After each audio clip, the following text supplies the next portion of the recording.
I'm Philip Creager, and I've been doing a series on reminiscences about some of Baba's Mandali. And today I'm going to give my reminiscences about Eruch. I've got a lot of material, so I'll just be sorting through a fraction of it for the hour that we probably spend. Eruch was born October 13th, 1916. He passed on August 31st, 2001. He came into this world weighing 13 pounds and 11 ounces. And he was the strongest of the Mandali, apparently. And during the new life,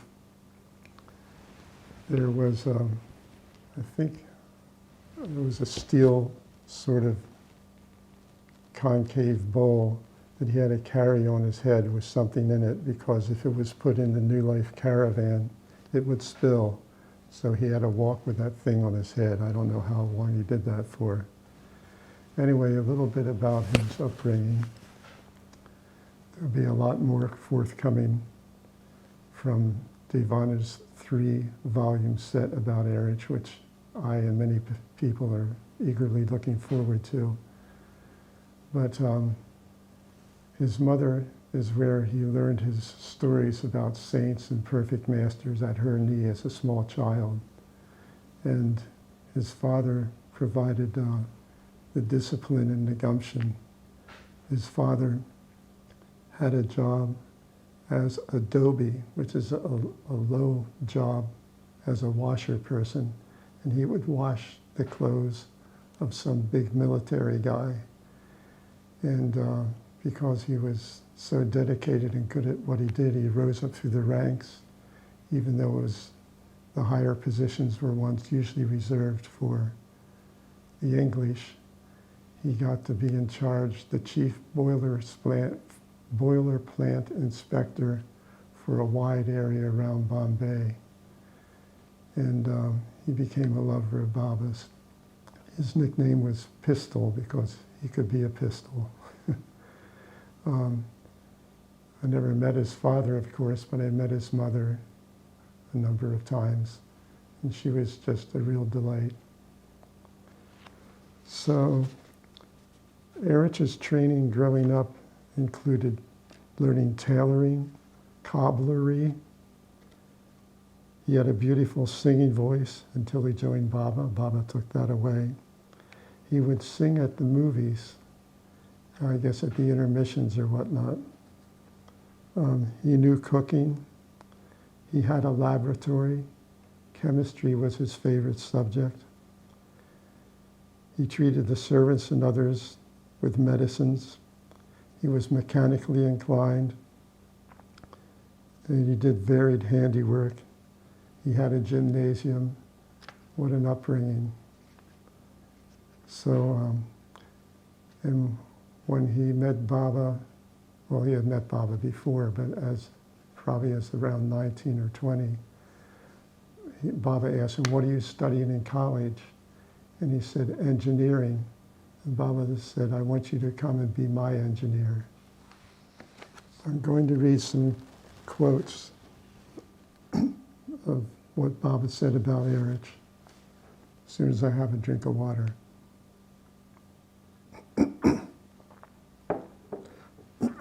Baba said, "Eruch loves me very much. He is my right hand." And this is from Hetty Mertens.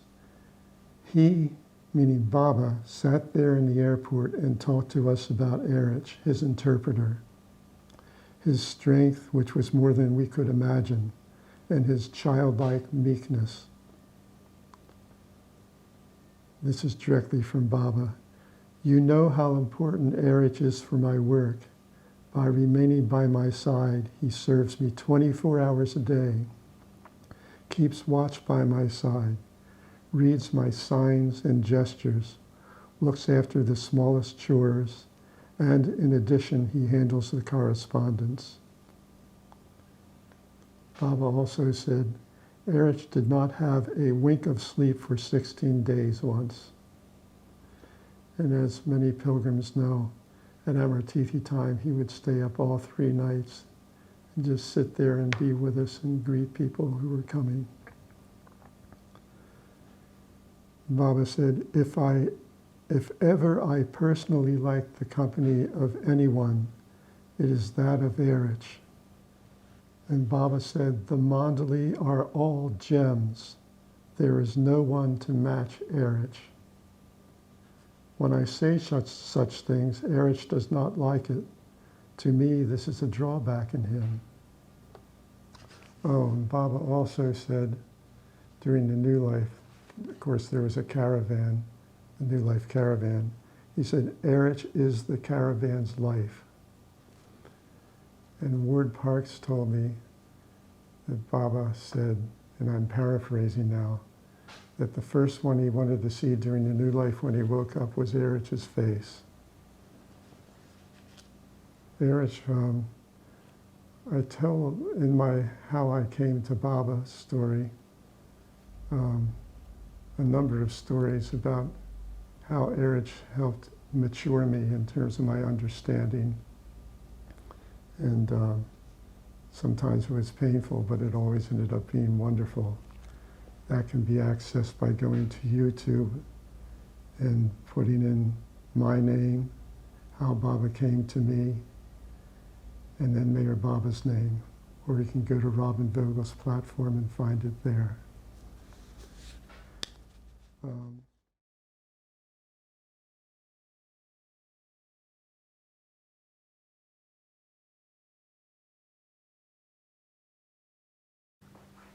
Okay, about these 2 pictures of Eruch.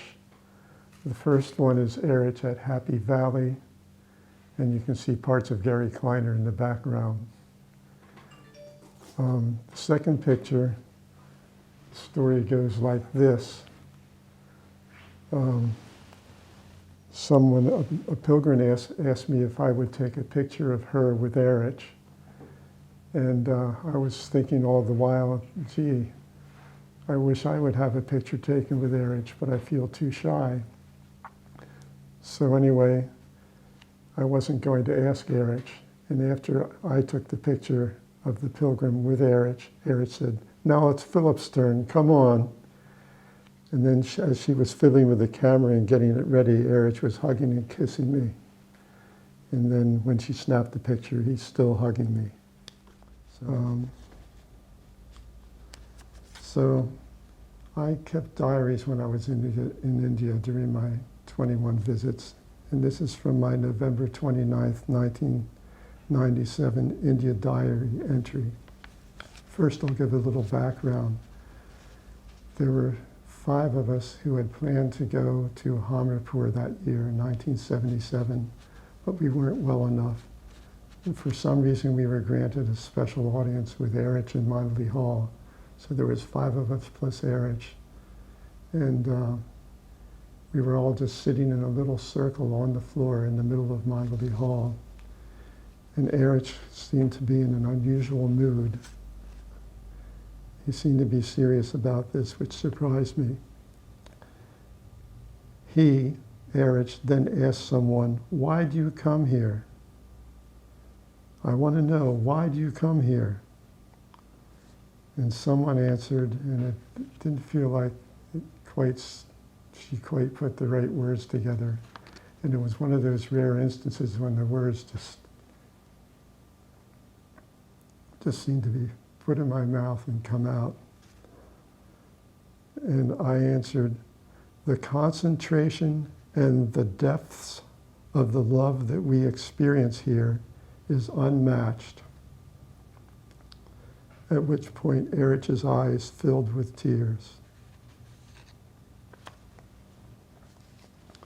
So I remember one year I was in India, and I thought I had remembered Eruch saying, well, my notes said that Baba said, the swiftest way to me is through singing.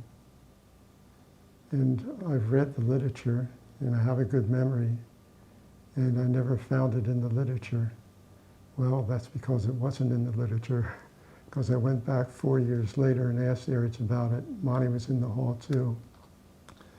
And they said, yes, Baba did say that. And to me, it's like with singing and music, Baba bypasses the mind and goes directly to the heart. Anyway, Eruch also added, he said, do you know the deeper meaning of it, Philip? It's to make your life itself a song to Baba. Eruch had a way of answering the question behind the question you were answering. And he did more to have me come to Baba than anybody else. I mean, Baba used his samadhi, but that's not a person. Well, it's a divine person. Okay. One time I was in Mandali Hall and someone said, Eruch, do you have intuition? And Eruch said, no. And I thought, well, you're probably the most intuitive person I know. And I think the reason he said it was, it's not a goal to be sought, it's something that comes about as a result of loving Baba and remembering him more and more and coming closer to him.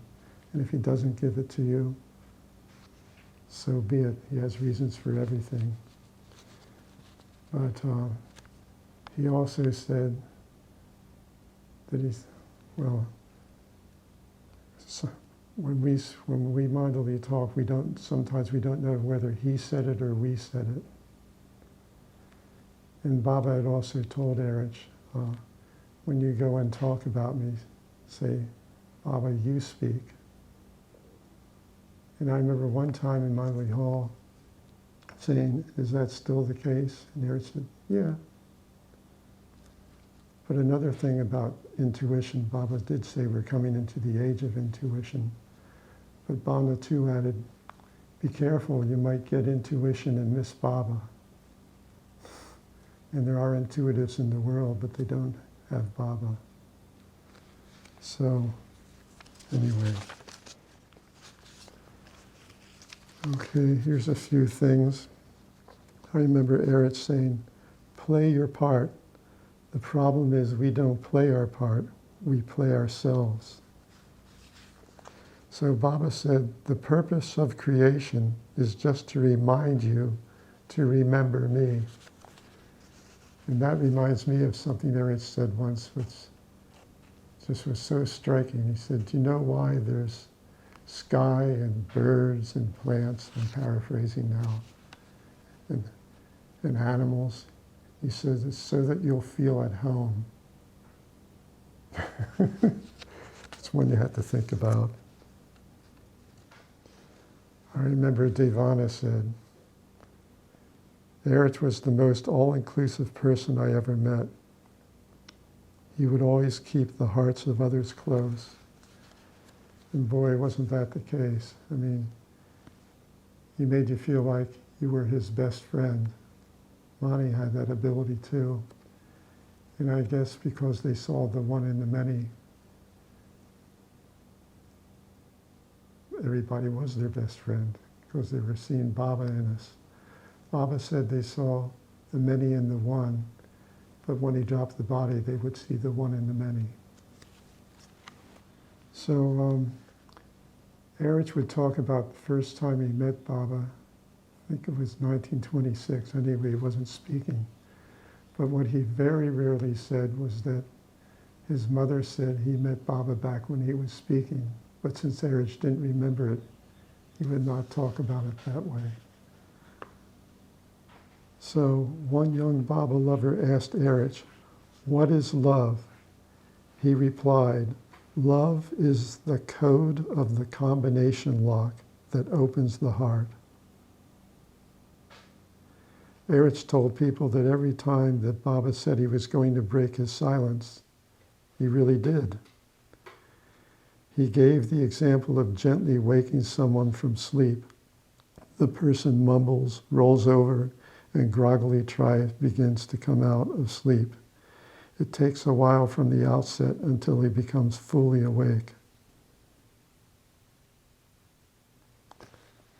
So after Eruch passed on, at a gathering about him, a Baba lover gathering about him in Myrtle Beach. A Baba lover who lived in Ahmednagar in the early 70s spoke of how you would sometimes see the following sights around town: Alaba on his bicycle, Padre on his motorcycle, Eruch taking the ST bus, and how once this pilgrim happened to be going to Pune and found herself on the same bus as Eruch.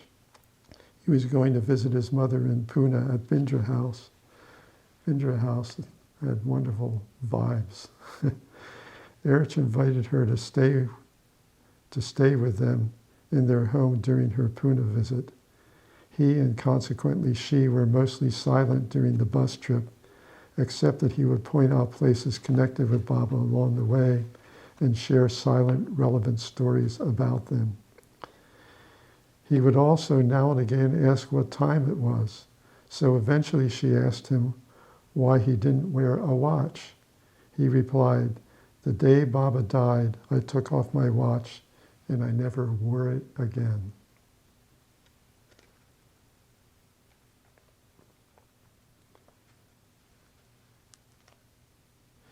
One person asked Eruch how to balance the inner life with the outer life.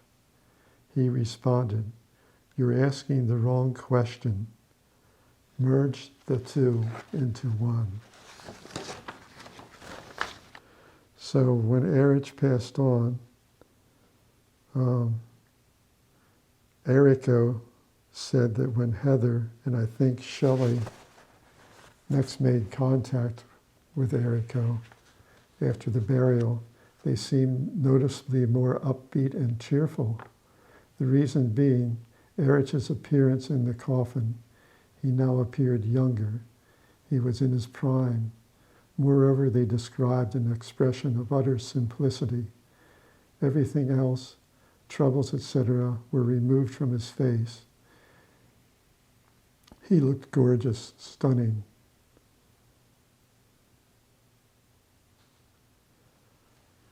I've heard that about other close ones that passed on, that their faces seemed to change.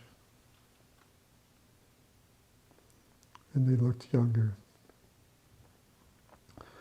One person at the Remembrance for Eruch pointed out that if anyone misdirected to Eruch the kind of attention or feelings that should be reserved only for Baba, that Eruch was very quick to correct that individual in no uncertain terms. And that was the difference from people like Eruch and people who station themselves as intermediaries and middlemen. Eruch was always pointing toward Baba. It isn't that they didn't have their weaknesses. Once Baba said, and I'm paraphrasing now, that my chief, and I forget if it was 24 or 28, my chief, let's say 24, male Mandali, despite their obvious shortcomings and weaknesses, are all gems.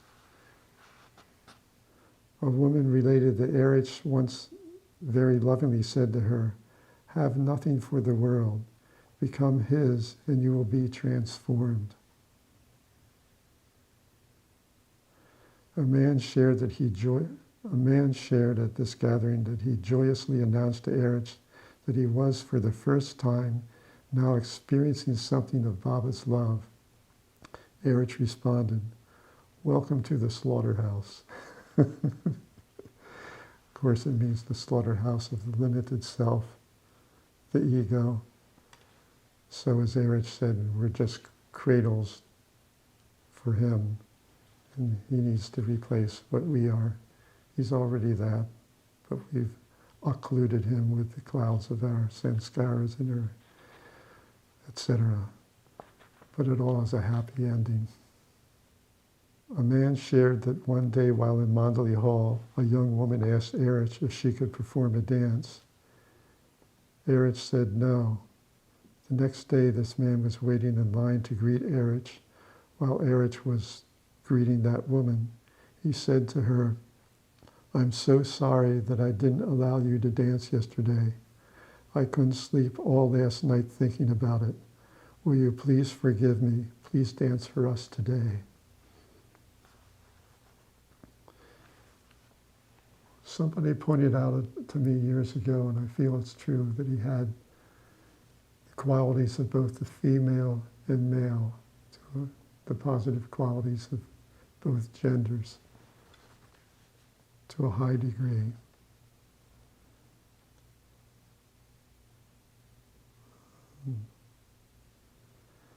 I remember there's a story that Eruch used to tell a lot, and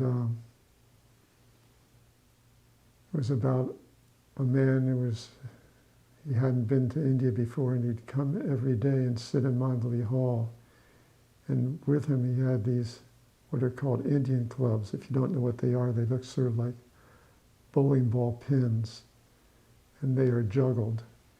Anyway, he'd sit with him, and then at the end of the day, he'd go back to wherever he was staying in Ahmednagar, and he'd come back the next time to Mirazad, sit there with him, do nothing, and leave. Finally, one day, Eruch said, brother, you're sitting there and you have these things, and what's going on? Then you leave, and we don't know what it's all about. And he said, it's my last day. I've just been waiting for my opportunity to perform my juggling for Baba. So Eruch said, come on, do your thing, and he did. But I realized that the reason Eruch kept telling us this story is so many of us, it's just human nature, not the higher nature, are vying. I want to perform with Baba. Me, it's my turn. And this guy had that necessary ingredient, which is effacement. And once I got the story, I thought, how wonderful, how wonderful. And then one Sunday, I was scheduled to perform, and I was really looking forward to it. I hadn't been in India for a while. And they said, would you mind? There's a change of format. Someone has just arrived, and they want to do their thing.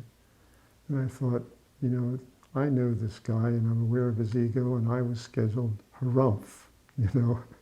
So I really hadn't taken the lesson of the juggler fully to heart. But I was wise enough to say, okay, I'll wait.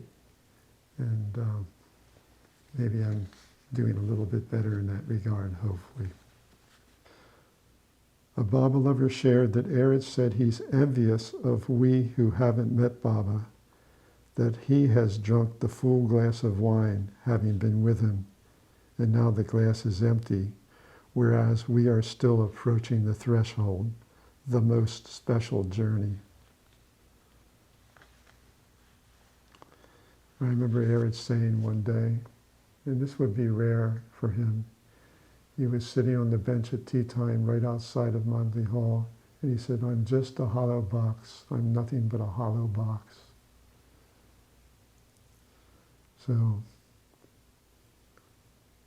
Mana used to say, we are just like straws in the wind, whichever way the breeze sends us.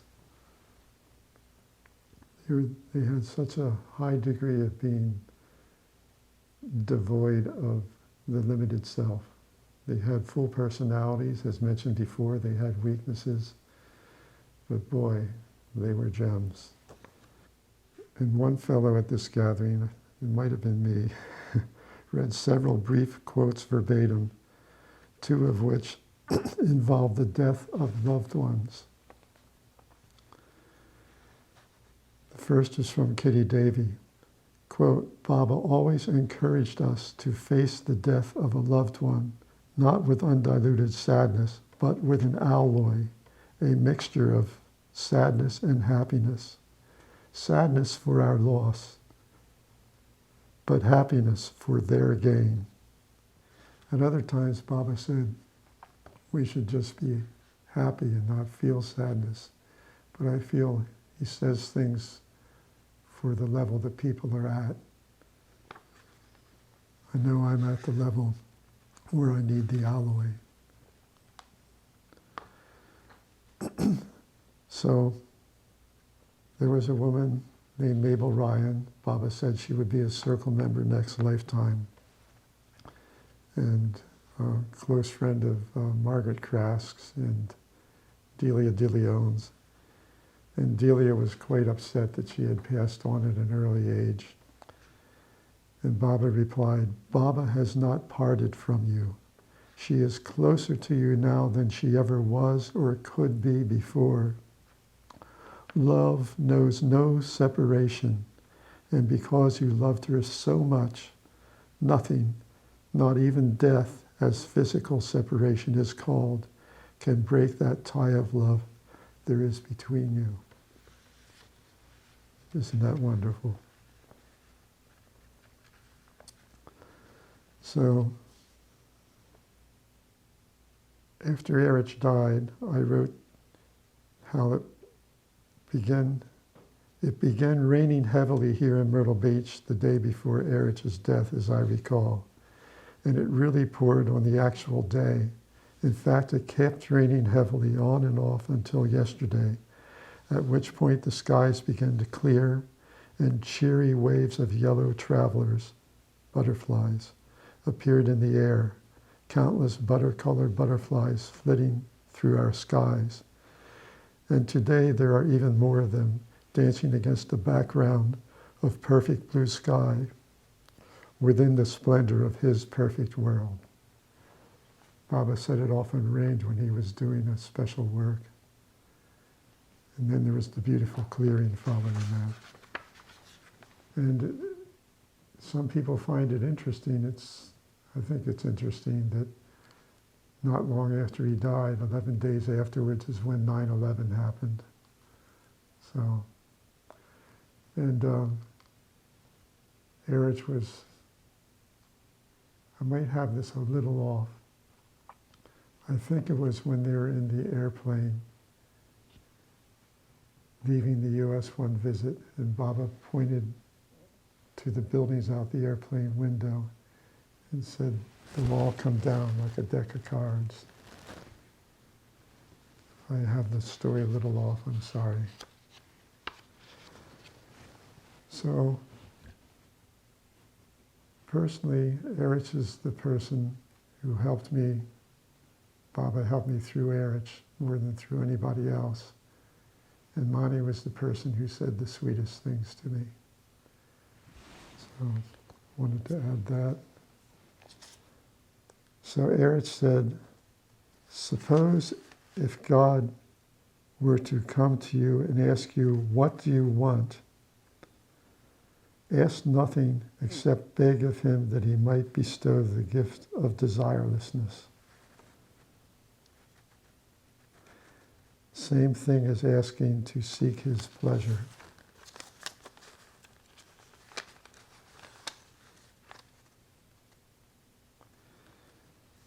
Francis Brabazon said, "Eruch might well be called the tongue of God, and I was all ears."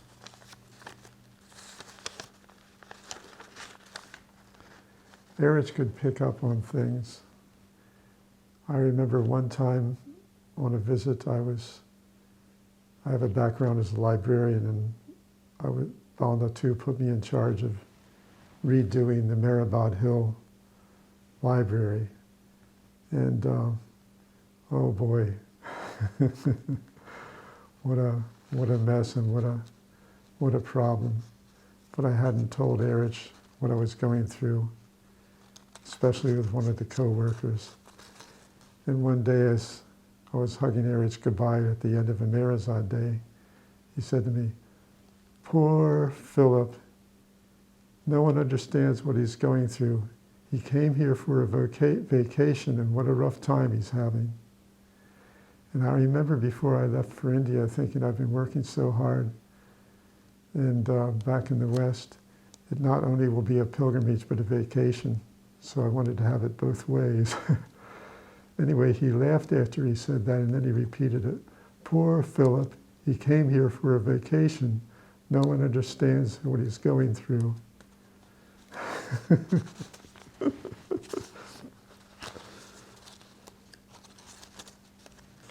So Eruch said that late in Baba's life, he told the Mandali, "You will see, People will come wanting to know about my humanity.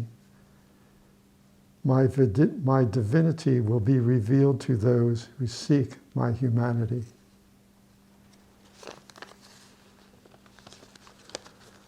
This is another kind of mind-blowing one to me. It reminds me of the one I read earlier about, do you know why Baba gave us the earth and the sky and the plants and the animals and the birds? It's to make us feel at home. This time he said, we each have very few weaknesses, faults. And I thought, what? Very few? Just myself, I can name a whole bunch. Anyway, he said, we each have very few weaknesses or faults, but they keep repeating themselves over and over again. So say it's anger or backbiting or worry. Keeps repeating itself in different contexts until we get it right, like the movie Groundhog Day.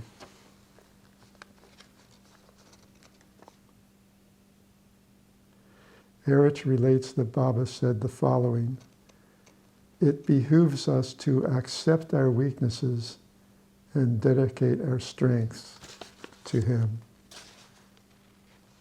So this is one of my diary notes from October 12, 1995. Eruch, regarding Baba's saying we would hear the breaking of his silence with our gross ears, said, and we are hearing it. And Eruch points around the room, indicating his lovers speaking of him, of his love, with love. On October 14th, 1995, Eruch said, visiting other gurus breaks Baba's heart. Regarding going elsewhere, Baba had indicated that why would you go to the servants of the emperor when you have the emperor? So I remember when I was new, just finding out about Baba and sitting in Mandali Hall, and I thought, I can throw one by Eruch, and this is a wonderful place, but I'll be on my way to the next ashram. And I just couldn't do it. Gee, I wonder why. But one thing I thought I'd get past him was about how every spiritual path I'd seen, they had their pet phrases. And I said, here people are calling themselves Baba lovers this, Baba lovers that. And Eruch cut me off and he said, there are no Baba lovers here, Philip. We're all just we're all just mice trying to catch each other's tails. True love begins on the sixth plane when you see God face to face. And he said, but in his compassion, he allows us to call ourselves with our little love, his lovers. So if push comes to shove and people ask me if am I a Baba lover, I'll say I'm an apprentice Baba lover. But it is very kind of him to encourage us by allowing us to call ourselves his lovers. I know one thing for sure. You know, Baba would sometimes say, I'm having a gathering, it's just for my lovers. Well, then I'd call myself a lover for sure, because I'm not going to miss the opportunity to see him, God willing. So, I could do a lot more, but I think I will end with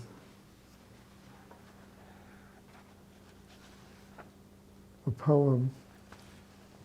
When I would read my poetry in Mandali Hall, it would usually either be mine or my favorite poets, Francis Brabazon's, who Baba called the modern Hafiz, and who's my favorite poet, and I believe the greatest contemporary poet. So it's not necessarily a warm, cheery poem, but it's a truthful one. And when I read it, Eruch was, you could tell he loved this poem. Francis says, love loves not those whom love fattens, but makes destitute. From the orchard's winter ruin burgeons the summer fruit. If you are desiring well-being, it is not your time for the twists and graces of inconsequential rhyme. One cannot become one with the beloved, whomsoever, until one has severed oneself from selfness forever. The great lovers have always ardently pursued death. First they surrendered their hearts, then their minds, then their breath. Like the deer and the dog, they followed the scent afar. In the darkest night, they gave birth to the brightest star. Give up hope, foolish heart. There's no death worse than expectancy. Love for love's sake alone, and you have solved every mystery. The path is a looped rope with both ends in the same place. One end was God's desire, the other is the Master's grace. Jai Baba.